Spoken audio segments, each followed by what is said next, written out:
Okay, it's Ray. Before Babe gets out of practice, I figured I would speak about one more issue before I log my ass off for the night. It is about white people and how privilege has y'all fucked up, and it has us fucked up, and it's got all of us fucked up. Um, because of white privilege giving y'all this idea that we, people of color, are stupid and subpar as far as our mental capabilities, you have this ability to put your foot in your mouth without even opening it.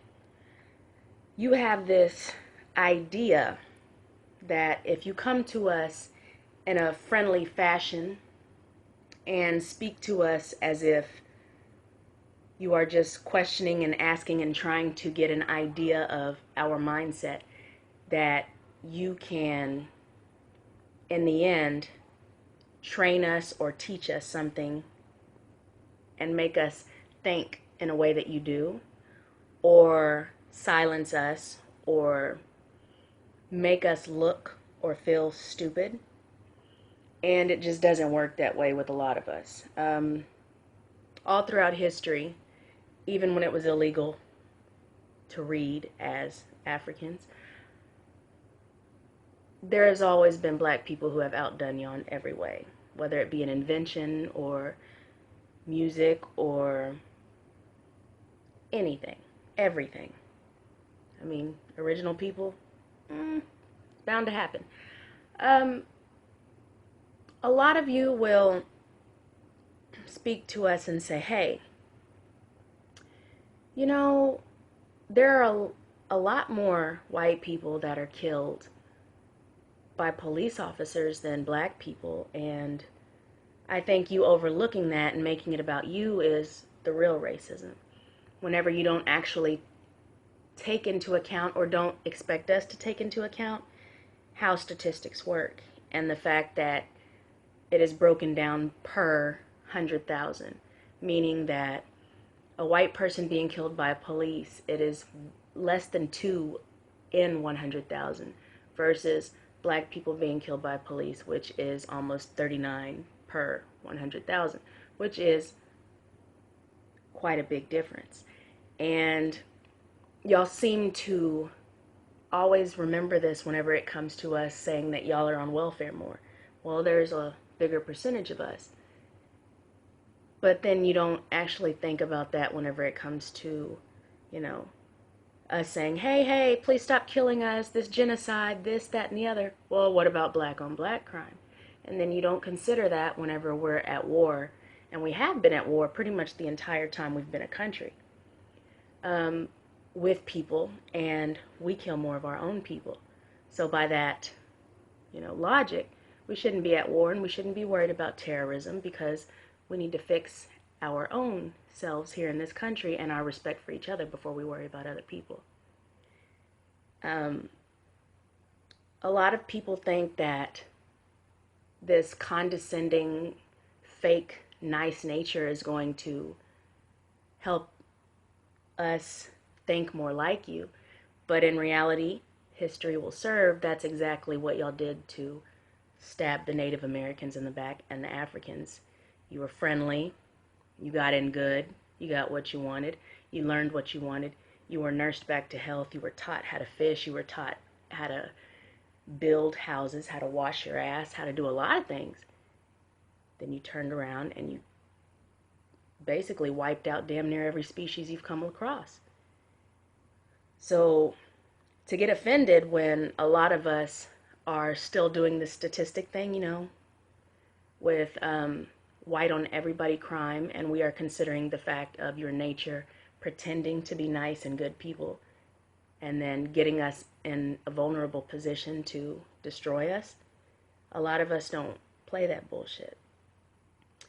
And a lot of you will speak to us and put us, way down here based on what we look like, but you think that not actually saying that out loud or giving us the chance to become that stereotype in your face so that you can say, see, this is why people treat you this way. This is why we have been acting and committing acts of genocide against you for hundreds and hundreds and hundreds of years, because look, y'all are, you kill your own people and you have an attitude problem and this, that, and the other, but you don't consider the fact of why we are all in poverty, why people sell drugs, who flooded our neighborhoods with drugs, who put us in the situation to not be able to get jobs to feed our children, so the only choice was selling drugs or our bodies, who was buying mulattoes and mulatto slaves and paying for sex and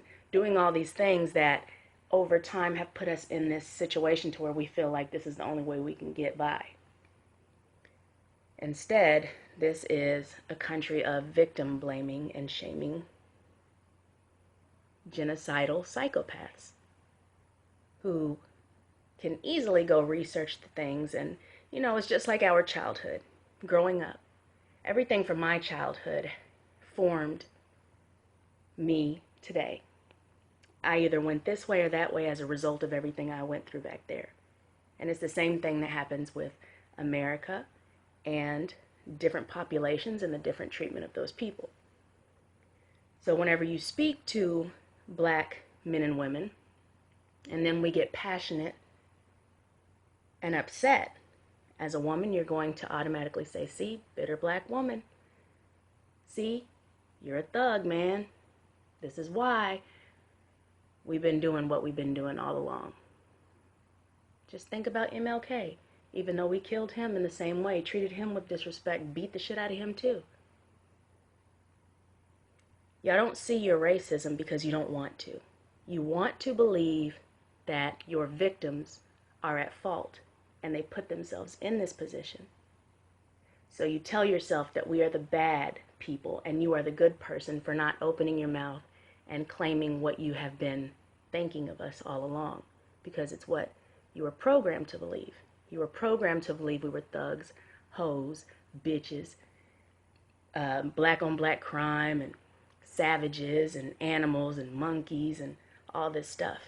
You were programmed to believe that your mindset was way up here, and ours was way down here, just subpar below anybody. So whenever someone speaks the way I do, it's, oh, wow, you're so well-spoken for a black person. Wow, you're so pretty for a black person. But then whenever I get loud and loose with it, see, bitter black bitch, nigger, monkey, it's all the stuff you were thinking before. You're just looking for an excuse to exercise them words. You want us to get comfortable so you can feel just as comfortable to give us all the stereotypes and labels that you already had in your mind. You're not fooling all of us, and more we are finding out and learning, and it's scaring the shit out of you. It is a Dr. Jekyll, Mr. Hyde type of situation with y'all. And in your heart of hearts, you believe that you're Dr. Jekyll. But you're really Mr. Hyde because you're Mr. Hiding. The victims aren't going to stay being victimized for too long until we start fighting back. All throughout history, it's human nature, and believe it or not, we're humans. So forgive me or not, but when white people come and speak to me about systematic racism, I do not take you seriously, nor do I speak to you like an adult or a person, because I know you're trying to mentally play with me. It's not going to happen. A lot of times I'll be respectful and listen to what you have to say, but it all is the same bullshit, the same script, different face. We're not as stupid as you have been indoctrinated to believe, just because y'all give us shitty education. All throughout history, The self-made, self-taught people were the ones y'all fear most. With good reason. Have a nice day or don't. Keep stalking or don't. Keep coming to my pages trying to talk shit or don't. It's not going to change anything about who I am or what I do or why. The only thing it has to do with you is the fact that you're the main contributing factor to the genocide and the systematic and systemic racism in this country. You don't have to admit it. It is what it is.